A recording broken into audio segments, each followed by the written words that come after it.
Feeling like a shark in a shrimp tank. Big fish, small pond in the shrimp tank. When to take a swim, only option is to win. In the murky water, not a thought of giving in. Welcome to the shrimp tank. Want to put it all together, this is big thanks. Doing big things, we ain't in the same league. Running a campaign, Roadie 2016. Like a phone to die, putting me in charge. I'm a general, from the front I'ma lead the charge. Like a federal, fell on my lap never. Going hard as ever. Good afternoon, everyone. Welcome to another episode here on the Shrimp Tank, powered by Celsius Beverage.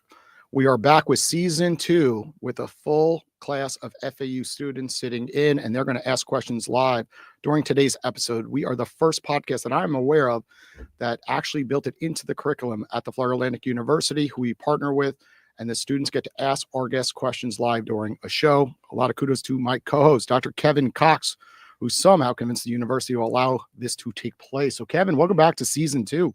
Yes, glad to be here. It's a lot easier to park. There's not so much going on in the summer at Florida Atlantic University, but there's always a ton going on in the entrepreneurship and innovation space. I just got back from a panel focused on the ocean economy, also sometimes referred to as the blue economy.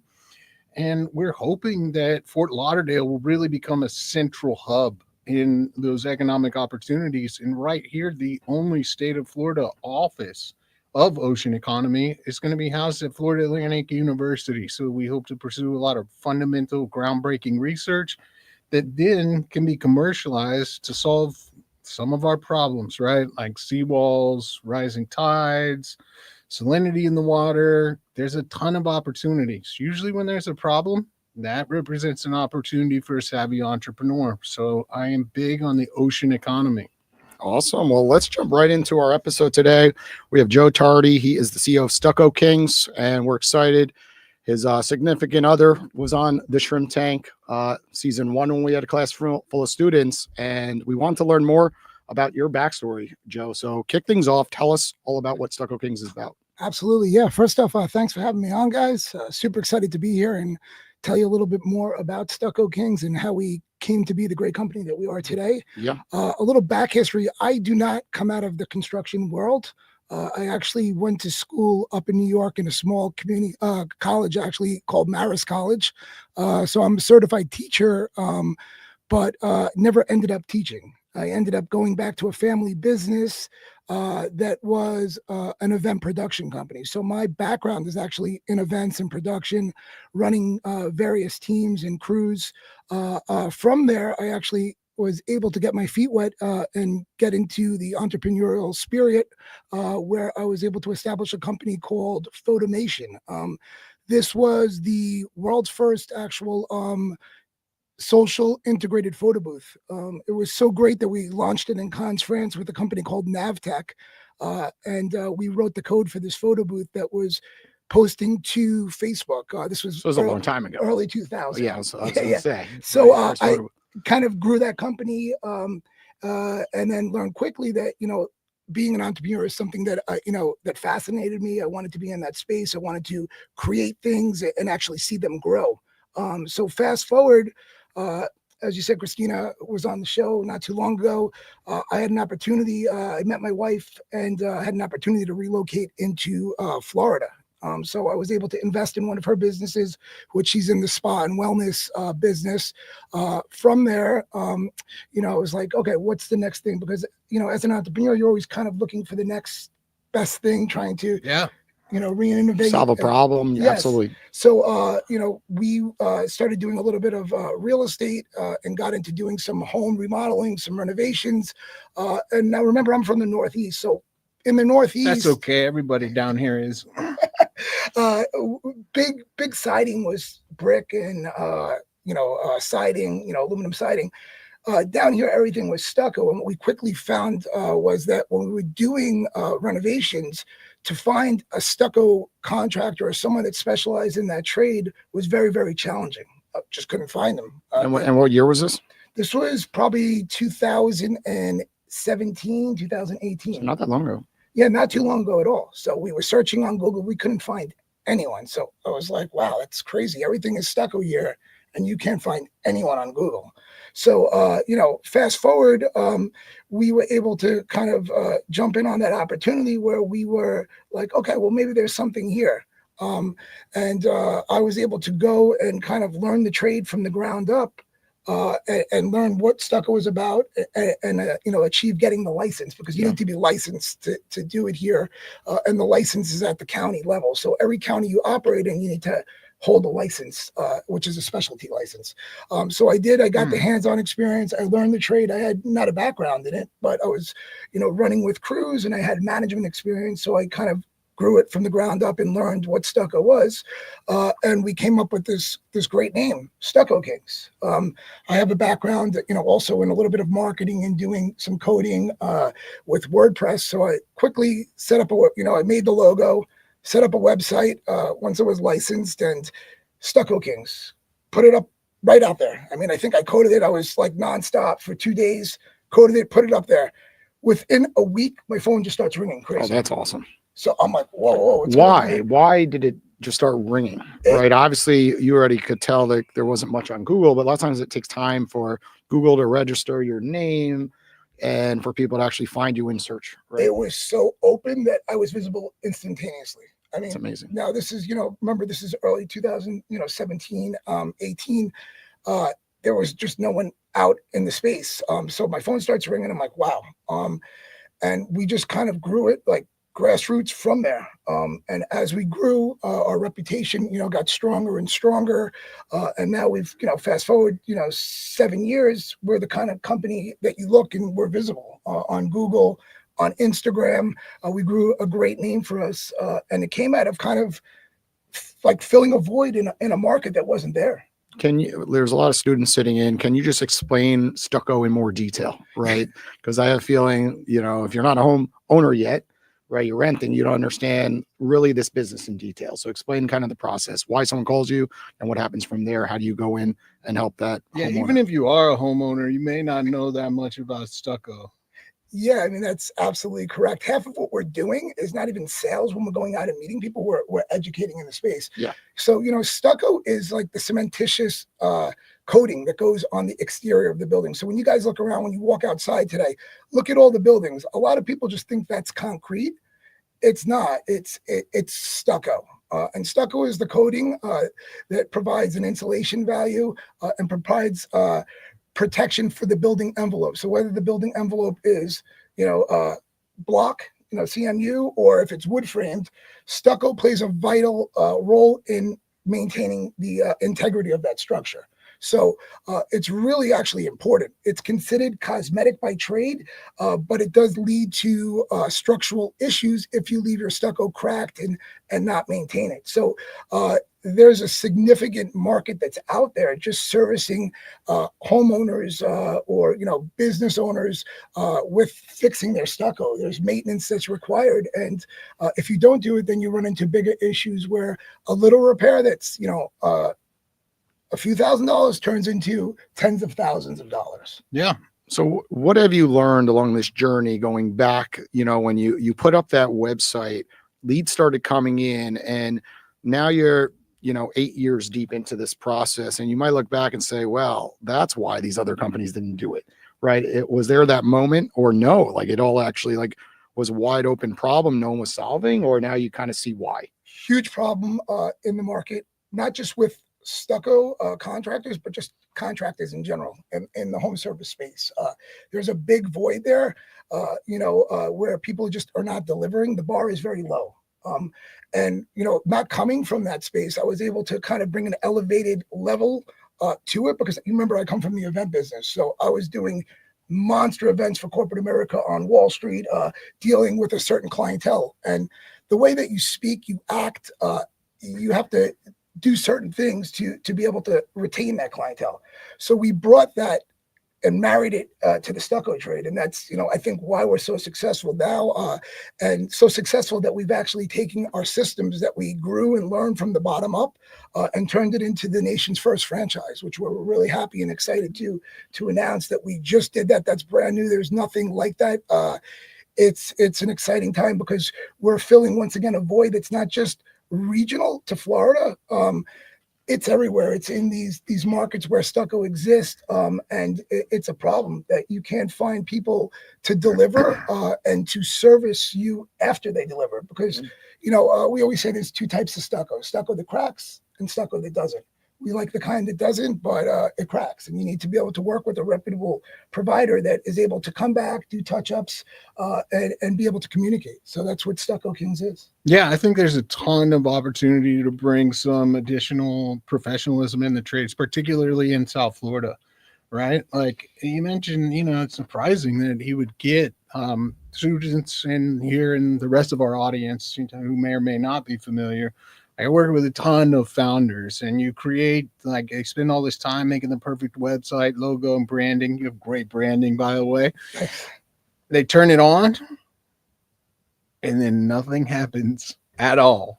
And that's most of the cases, right? Yeah, I would say that's 99% of the time. Yeah, that's why nothing happens. There's not a ton of business, but especially in South Florida, there may be some market characteristics, particularly in the trades, that enable those kind of opportunities to exist, right?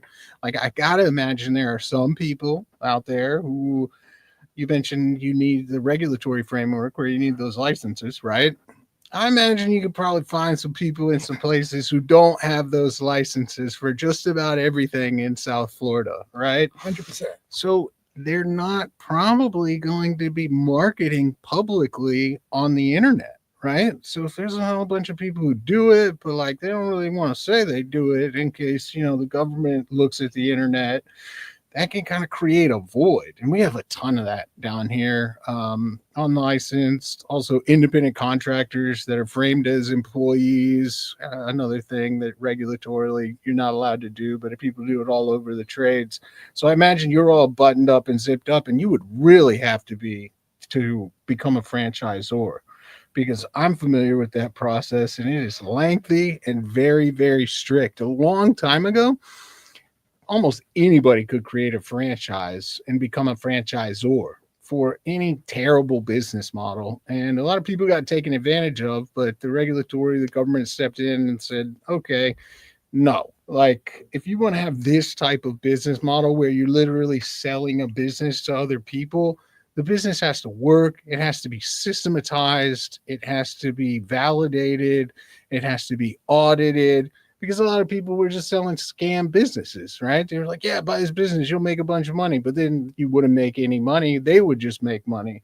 So that's gotten much stricter, which is good in a sense, but it also makes it challenging. So how'd you get through that process? How was that? So, yeah, I mean, it was definitely challenging. I wrote the FDD. I did it directly with an attorney. A lot of people hire what they call FSOs, franchise sales organizations, to do it. But for me, it's such a niche trade that how could I ask someone to write something about a business that they have no idea about? It's not like the cookie cutting restaurant or, the painting business even. This is like the niche of the niche. So I sat down, I cleared my schedule for about a month and a half, and I cranked out that FTD, and it has all the bells and whistles, because when you franchise, you need to provide a manual that coincides with the FTD. So not only are you selling, and FTD is franchise disclosure documents, correct, which kind of gives you, how the business is working, what the buy-in is, and all this great stuff. But I created a manual of 120 pages of our systems. So it can take someone that wants to enter into this space from A to Z pretty quickly. It shows you exactly how to operate and what to do to mitigate liability and how to service your client. Because at the end of the day, it's a service business, and whether it's stucco or paint or whatever various trade it is, it starts with servicing your client. And that's what Stucco Kings really does so well, is that, we're able to service our client from the minute the initial inquiry comes in to delivering the actual product. The product is the easy part. It's really everything else that, comes between that. So let's talk about that for a second. How has AI just helped you implement all these processes and systems, right? Because a lot of people in the trades don't touch AI. You bring up like ChatGPT, they're not even using that. They're old school. They're like, well, people call me when they need my help. And I see this over and over again, but you're new school. So I'm assuming you're leveraging AI with all these processes. 100%. We're fusing both because, as big as we get in, and now we're looking to have more national approach with the franchise. We still want to keep some type of mom and pop feel where we don't lose a sense of that, direct customer service. Because for me as a consumer, there's nothing more annoying when I'm trying to get someone on the phone. Press 1, press 3, press 5, and I can't get someone on the phone to answer a question. Well, they don't want you to get on the phone with someone, right? Yeah. They're like, I hope they just hang up. The cable companies, telephone Exactly, companies, get of course. frustrated. We're all frustrated, and we're like, it's just. So yeah, so we're doing a fusion of some AI and some automated processes along with the old tried and true customer service backings. I mean, for instance, a lot of our manuals were kind of brushed up using AI tools. Could take hours worth of work and concise it to minutes worth of work, as long as you're giving it the right plugs and the right feeds, to kind of lead it on where it's going. It's a great tool to use. So let's talk about, looking back, what were some of your failures that you went through that now you are happy you almost went through some of those failures because it made you who you are today? For sure. Just recently, I think one of my failures is the slow kind of expansion of Stucco Kings, because I was so methodical in growing the business and, just making it such a baby that I wanted to make everything right. And sometimes as an entrepreneur, you need to really just kind of jump out the plane and hope the parachute's going to open. I was looking for a little bit of a softer landing. So scaling my sales, I kind of throttled myself. I self-sabotaged myself because I wanted everything perfect. And now I kind of let back a little bit and brought in more of a team, not just me, because as an entrepreneur, sometimes you want to do everything yourself and no one can do it better than you. And that approach. And I think part of learning the process is really being able to kind of remove yourself and take a step back and look at things and say, hey, listen, you need to scale and you need to get people that can probably do things better than you. And, I actually attribute my wife, Christina, for banging that into my kind of thick head, because it took a while, but we finally did that. And the business is now like, the training wheels are off. It's running. Yeah. So let's fast forward to today. What are the terms? What does a franchise agreement look like? How much does it cost? How many have you sold? And why not try to sell a couple more here today? Well, for sure. I mean, I would love to. This audience is a great audience. You guys have a great opportunity to take advantage of a void that's going to be left by these boomers. They're retiring, they're gone, and there's no one there to fill these shoes of all of these trade jobs that are going to be out there. So I think for you guys, that's the biggest opportunity that you could even imagine. I know that everyone wants to go to automation and AI and be an influencer and stuff, and that's great. But if you're looking for something tried and true and something that's not going to be replaced by AI anytime soon, it's the trades. So I kind of encourage you guys to all look into them, because once again, there is going to be a void there, and the people that take advantage of that void are going to be able to reap the harvest. So as far as that, I kind of commend you guys to kind of do your research and see if that's something that you want to go into. But as far as and let me just clarify one thing when it comes to trades, because I know dealing with a lot of students, how sometimes they may think about, like, well, I mean, that's why I went to college, because I maybe wanted to do something else. Like when we talk about like the trades as an industry, hopefully you recognize that represents every sort of job there is also in those companies that working in those industries, right? Especially when you look at some of the large trade companies we have down here. A good example is like Hewlett Pest Control. They're gigantic, right? So they have a whole team of people working on digital marketing. Are you interested in digital marketing? They have a whole management team. They have scientists. They have all kinds of different job types and positions for different skill sets. But as he said, right, the industry is going nowhere for those. So you may want to apply your specific skill set and education within one of those very attractive industries that isn't going anywhere. Yeah, for sure. As far as, the kind of franchise, the fees and stuff.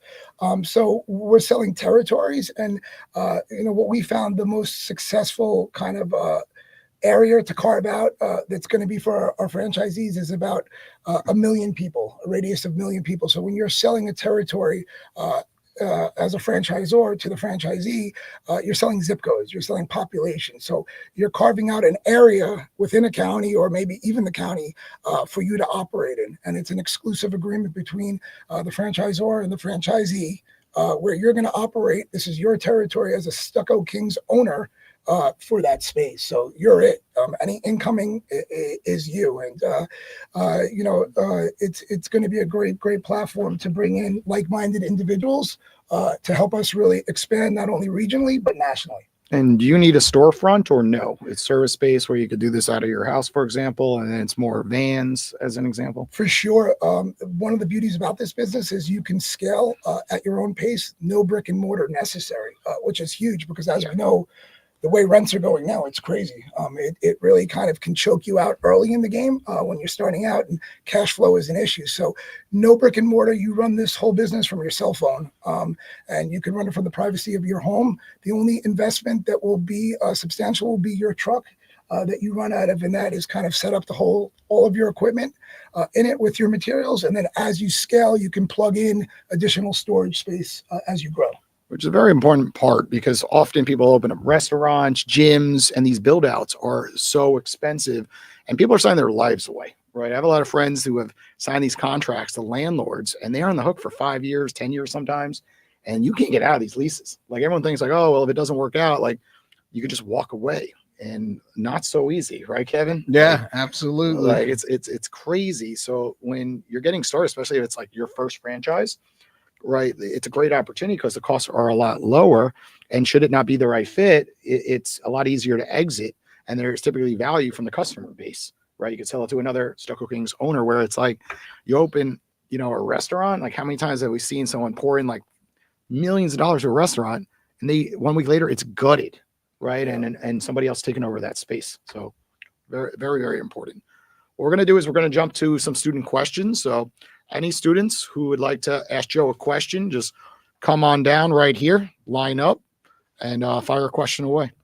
Mr. Tardi, how did your past endeavors help you develop an eye for problems in an industry or missing pieces that you needed filling? And also, how did they help you break through and establish a new market in an industry with really no market?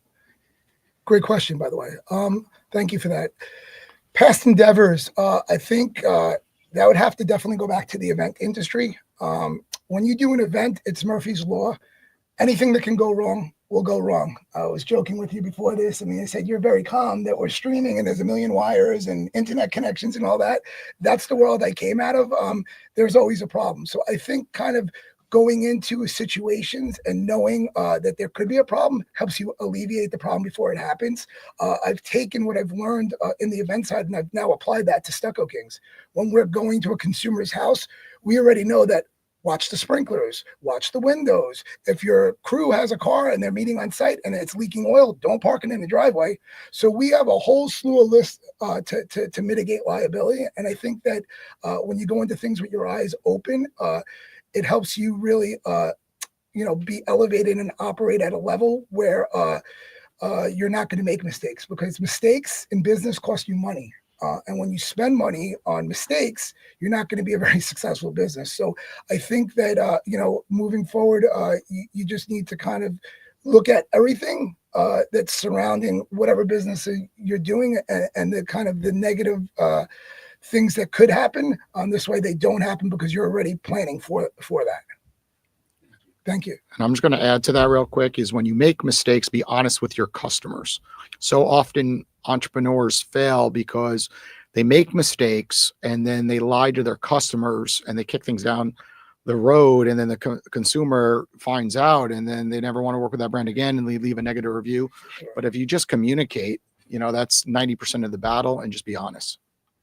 Hi, it's nice to meet you guys. My name is Reese. I just had a quick question. So I know you mentioned when you first started the business, you made a website and you started getting calls like right away. But like you guys said, I'm part of that 99% people who, started a website, got an LLC about over a year ago, made social media pages, and I feel like the biggest struggle with starting my business, I do photography, so it's definitely a big amount of people who do this, but I would say my biggest struggle is with marketing, like how to find clients the best ways. So I was wondering, like, what kind of marketing strategies work best for you when you started the business? For sure, yeah. I mean, with marketing, it's always kind of difficult. I mean, that's a big expense to you as a business owner, and finding out kind of really what works. Photography, it's a competitive space, just like the home service business. There's a lot of people in it.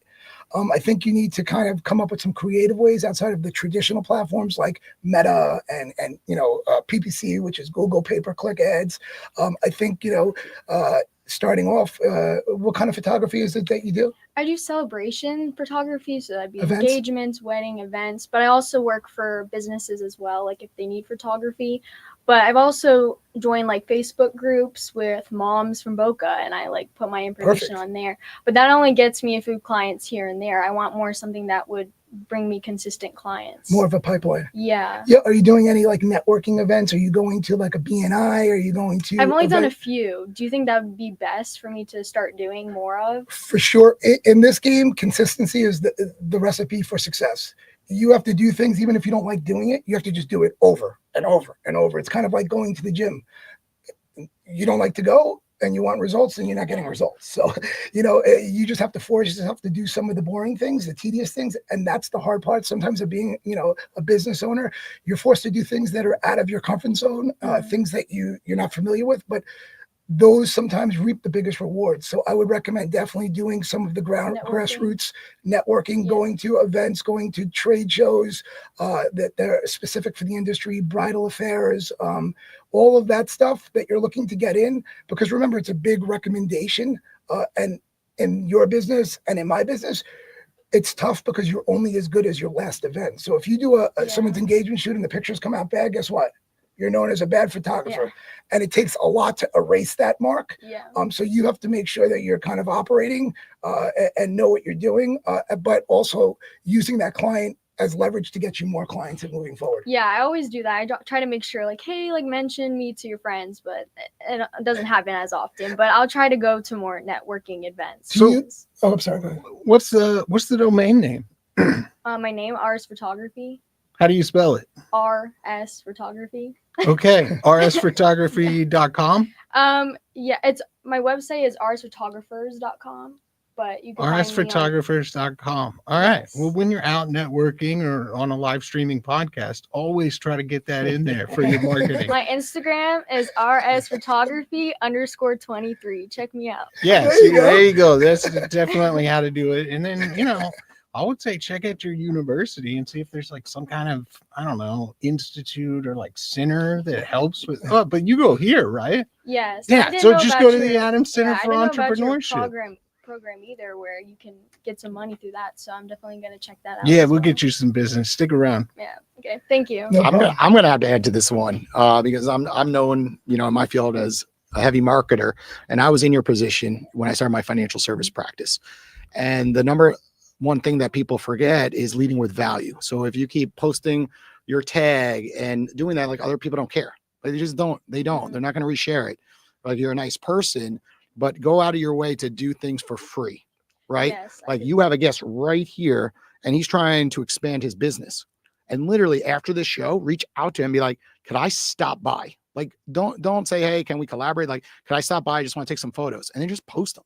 Right. And if it's good photos, he's going to be like, oh, this is awesome. So I'm just swung by here, took all these photos, or even during the show. Like right now, you have a moment to tag him and get your brand out there, because he's likely going to reshare it. And then Christina, his wife, has, a spot, the Diplomat Hotel. Like, go there and just keep doing free stuff. And the more times you keep giving, what's inevitably going to happen is people will really respect you, and then one day pay for your services. So too often everyone's trying to get paid too early on, and they have to leave with more value. So that's my 2 cents. Well, do you have an Instagram? I could follow you too. Absolutely. Yeah. Okay. Stucco Kings Official.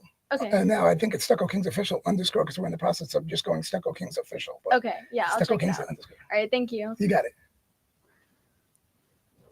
Hi, my name is Terrell Marsh, and I had a question about how you actually train your employees to apply stucco? Do they come from the applications business industry, like where they're painters before, and then they just kind of migrate to applying stucco? Or do you have like a training program that you formed to teach, new franchisees how to apply the stucco? Because I assume you want it all to go on the same way so you get the same end product. That's a great question, because one of the consistent things I hear from people who own trades companies is they have a hard time growing because they can't get trained, qualified employees. So what do you do on that side? Yeah, for sure. And that's a great question. So we have a little bit of a secret sauce at Stucco Kings as far as employee retention. And what we're doing is creating a better opportunity for our employees, creating an environment that is not only a great work environment, but an environment where they're going to get paid top dollar by doing less work. The alternative for, there you go. That works. So we're able to procure and keep top talent. But as far as training, yeah, there is a training class that will happen with our lead technicians when you sign on to take over a territory to make sure that, the process is correct, because it's like anything else. You have to follow the process to get the right results. And when you don't, that's when problems occur. So when you're doing things correctly, you have to follow the process. And, as far as the support, we are with you 100% from taking you to make sure that you're going to have qualified technicians through the process, making sure that you're able to scale out. Because when you start and you buy a territory, it's not going to be you and 30 guys. It's going to be you and maybe just one technician. But we're going to make sure that you have great roots and that technician's great in being able to do various things, because what we do is we're direct to consumer. So you never know what you're getting when you show up at someone's house. It could be hairline cracks. It could be a knockout. It could be changing textured stucco to smooth stucco. So you have to kind of be well versed and have the skill set to be able to do a little bit of everything, if not all. So we're there to make sure that you get that right guy, and then that right guy is able to train moving forward other guys joining the team. Okay, thank you. You're welcome.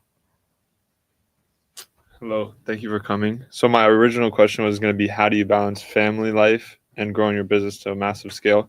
But I talked to your wife and you don't have kids. So I assume that business takes priority. I have you have a dog, now. yes. So that's taking So all now my time. my question, I'm going to shift it to, what's your plan on the next steps of growing your business to statewide and national franchise? Yeah, for sure.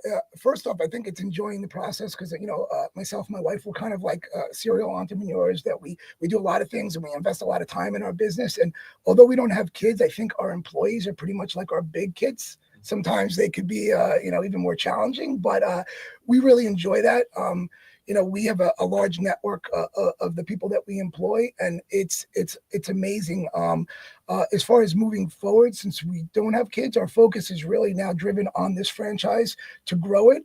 And really, I just heard a great term in franchising is to grow your dream so large that other people's dream could fit inside it. And really, it's amazing to me, because that's what it's all about, being able to provide opportunity for other people to reach their financial success. And, although we're selling territories, it's not really selling territories, it's awarding them. You have to have the foundation to be successful. We're not going to just say, hey, you have 109,000, you have 49,000, here you go, good luck.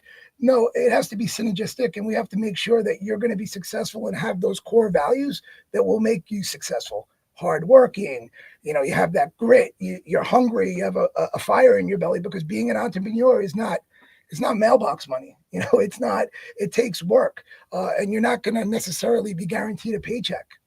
So you have to be able to reinvest into the business so you can get it to the point where you can replace yourself, and then it becomes more of a passive income stream.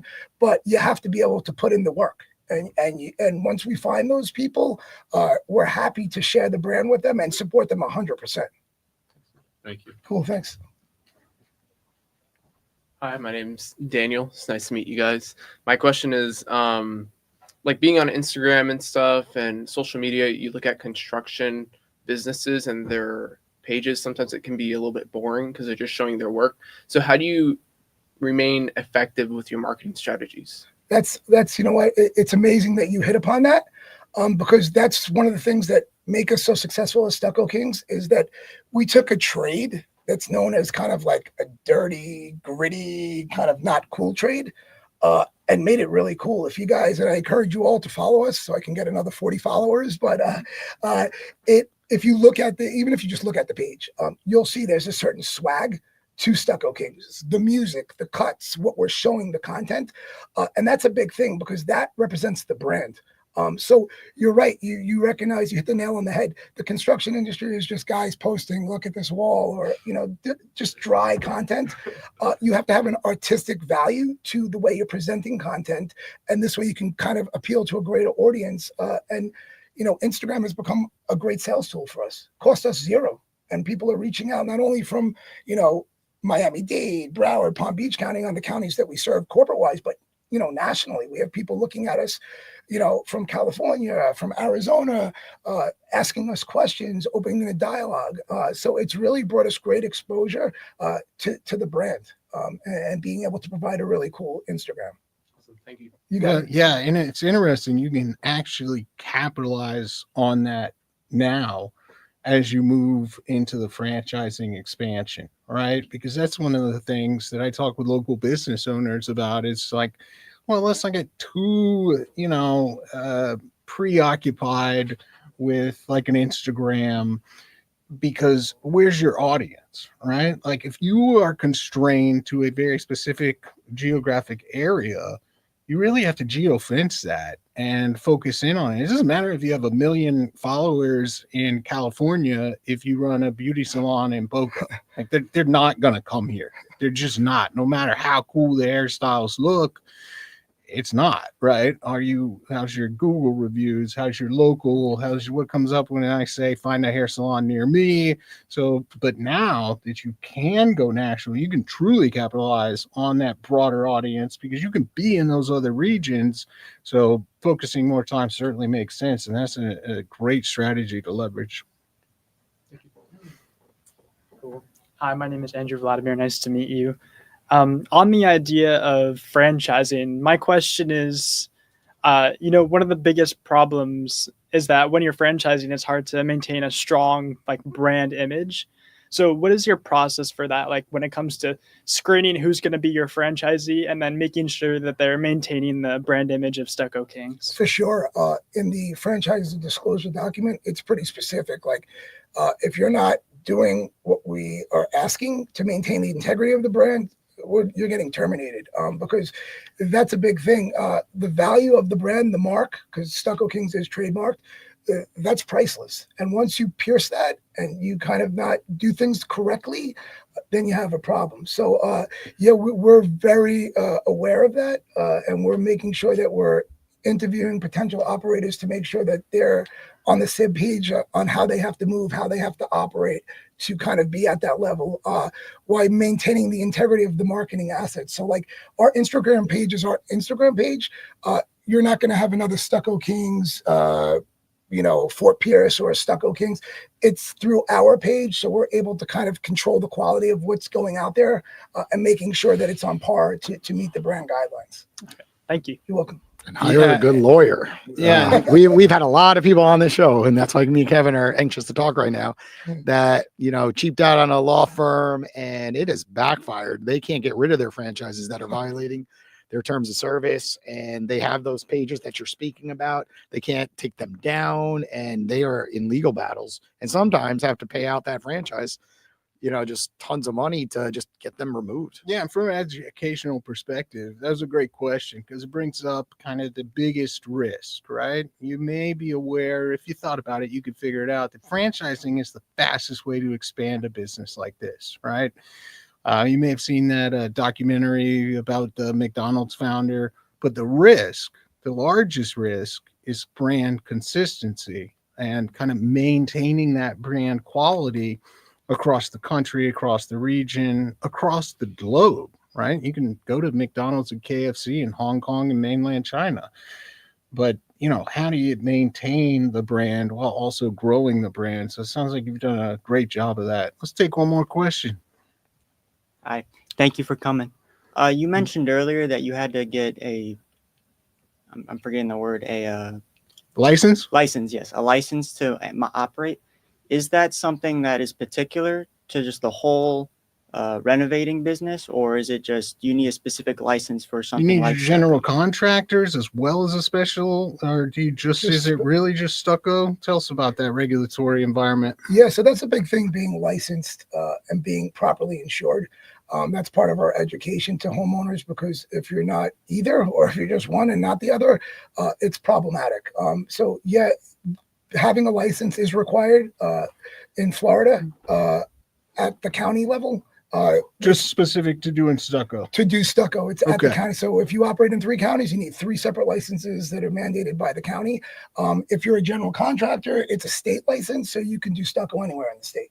But I hold a specialty license in 3 counties. So that's important to have, because it makes sure that you maintain a certain level of insurance and that you're doing things correctly, because you have a license and that license can be revoked if you're getting complaints against you. So we always tell when we go out to do sales and educate our consumer that, most important thing is, are you speaking to licensed and insured contractors? And when we say licensed and insured, we mean insurance is one thing to have general liability, but it's also another thing to have workers' comp. And the big cop out here in South Florida is, yeah, I have workers' comp, but it's actually what's called an exemption. They're exempt from workers' comp, which allows you as the individual, if you're doing the work, to be exempt. You don't have to pay the crazy rates. But if you're doing a full house and you have 6 guys with you and you're exempt and the other 5 guys are not, and someone falls off a ladder and gets hurt, well, guess what? You're open as the homeowner to major liability, and you're going to wish that you didn't try to save, the $500 or $1,000, because now you're in a major lawsuit. So it's important to have licensed, proper insurance moving forward to scale any business if you want to do things correctly and be visible. Thank you. You're welcome. Okay. This class is doing a good job asking questions today. Yeah, they're season ramping 2. up the participation points early. They By sure the are. time we get to the last episode, there are gonna be no questions.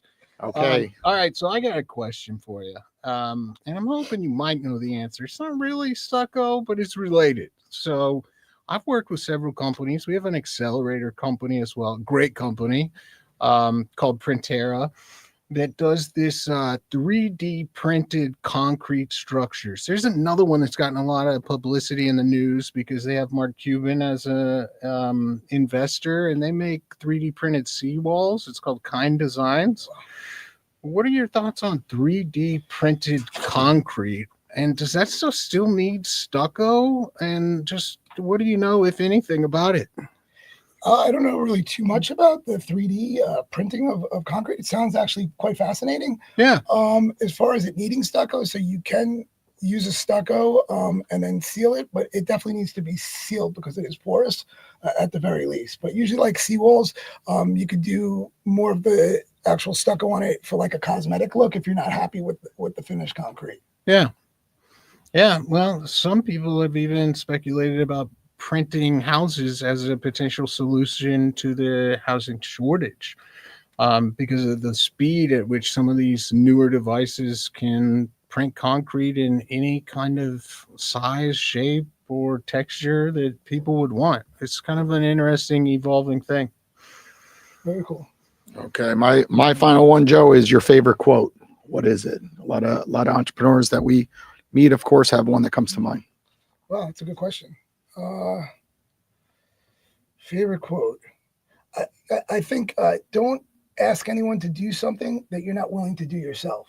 And I think that's relevant to me as being a leader of my team, that you have to lead by example. And I've always done that through my life and the various positions I've been in. And you just are able to kind of go a lot further when you're hands-on and you're setting the tone and setting the pace where your employees know that they're part of a team. It's not just walking around with a coffee and saying, hey, you go do this, do that. They know that you're invested in and you're not afraid to do the work. I think you can grow quickly like that. I love that answer because someone just asked me like about my brand Owl and asking us like why we would succeed versus another brand. And I said, well, it's simple. I'm like, that brand, I've been following it for years. Their CEO didn't use their technology. They weren't in, that user experience journey and really knowing every in and out of that business. And often businesses fail because of what you just said. right? They have a great title and they want to supervise from the top down, but they don't know what it's like from the bottom up. And when you see very successful entrepreneurs, typically they know everything about their business. So that is an awesome quote. Kevin, wrap us up today. Anything we should know about FAU before we No, just hop on that Adams Center and the runway at Florida Atlantic University email list. You'll be in the loop on everything. We always have a ton of events, educational series, guest speakers. Even in the summer, they don't give me any time off. So take advantage of it if you see something that interests you. And we don't send too many emails, so don't worry about it. Okay, Joe, thanks for joining us on the Shrimp Tank. We'll be back next week at 1:30 on Thursday.